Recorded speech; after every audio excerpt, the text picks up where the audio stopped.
আমাদের সবজি বাগানে অন্য কিছু হোক আর না হোক ডাঁটার একদম সমারোহ, মানে একদম ভরে গেছে। আর অনেক বড় বড় ডাঁটা হয়েছে, কিন্তু এখানে আমি কিছু ডাঁটা উঠিয়ে রাখতেছি আগামীকাল রান্না করার জন্য, যে উঠিয়ে রেখে আর কি বেছে রাখলে সকালে আমার রান্না করতে সুবিধা হবে। তো যাই হোক, হ্যালো এভরিওয়ান, আসসালামু আলাইকুম। আশা করি সবাই খুব ভালো আছেন, সুস্থ আছেন। এখানে আজকে মানে পরবর্তী দিন সকালে চলে আসছি। তো এখানে আমার ডাঁটা, তারপর যে কাঁঠালের বিচি, বেগুন ভাজি করব, মাছ, সব কিছুই আমার রেডি হয়ে গেছে। আর আজকে আমি সেই গতকালের উঠিয়ে রাখা ডাঁটা দিয়ে আর ওই যে কাঁঠালের বিচি দিয়ে আর কি রান্না করব। যদিও রান্নাটা খুব ভালো লাগে।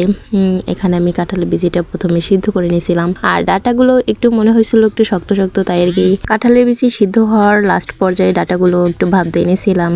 তো যাই হোক, এখানে আমি বেগুন ভাজি করব, তো বেগুনটা আর কি ভেজে নিয়েছিলাম। আর সকালের রান্নাটা একটু তাড়াহুড়োই হয়, কারণ গুছগাছ করতে একটু সময় লাগে করে। তো যাই হোক, এখানে আমার বেগুন ভাজিটা হয়ে গেছে, আর এখন আমি ডাঁটার তরকারিটা রান্না করে নিচ্ছি। এখানে প্রথমে মশলাটা কষিয়ে নিচ্ছি, আর পরবর্তীতে ডাঁটা আর এইটা দিয়ে ভালোভাবে কষিয়ে নিয়ে পরে ঝোল দিয়ে দিলাম। তো এখানে মাছগুলোও দিয়ে দিছিলাম। আমি আজকে টেংরা মাছ দিয়ে ডাঁটাটা রান্না করতেছি, আর এই টেংরা মাছগুলোতে অনেক অনেক সুন্দর ডিম হয়েছে, যেটা খেতে সবারই খুব ভালো লাগে। তো যাই হোক, রান্নাবান্না হয়ে গেছে। এর ফাঁকে আমি একটা আম কেটে নিয়ে আসছিলাম। এই আমটা যদিও একটু টক মিষ্টি, কিন্তু খেতে খুব ভালো লাগে, আর অনেক বড় বড় আম। যাই হোক, ভালোই লাগে আর কি খেতে। হুট করে আর কি রান্না করে এসে কষ্ট হয়ে গেলে তখন একটু ঠান্ডা ঠান্ডা আম টাম খেতে পারলে ভালোই লাগে। তো এই তো আমার রান্নাবান্না শেষ, ডাঁটার তরকারি, ডাল, তারপর বেগুন ভাজি। এরপর আমি চলে গেছিলাম আমার বরের কফি শপে যাওয়ার উদ্দেশ্যে, একটু রওনা করে নিয়েছিলাম। তো এখানে অনেক দিন পরে একটা ছাগল দেখতে পেলাম। ছাগলটা দেখে বেশ ভালো লাগতেছে, একদম কালো, মানে খুচখুচে, দেখে বেশ ইন্টারেস্টিং লাগলো। তাই যেতে যেতে একটু ফুটেজ নিলাম।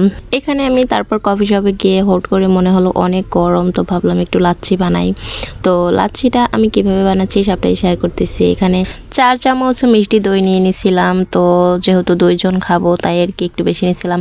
আর তারপর কিছু আইস, মানে আইস দিয়ে দিচ্ছি। তো আইসটাও যদিও আমার একটু বেশি হয়ে গেছিলো, পরবর্তীতে বুঝতে পারছি। তারপর অল্প একটু চিনি আর কিছুটা গুঁড়া দুধ দিয়ে আর সামান্য পরিমাণ পানি দিয়ে এখন এটা আমি ভালোভাবে ব্লেন্ড করে নিব। তো এই ব্লেন্ডটা করতে করতে হয় কি একটা একদম ফেনা ফেনা, একদম অন্যরকম একটা লুক চলে আসে।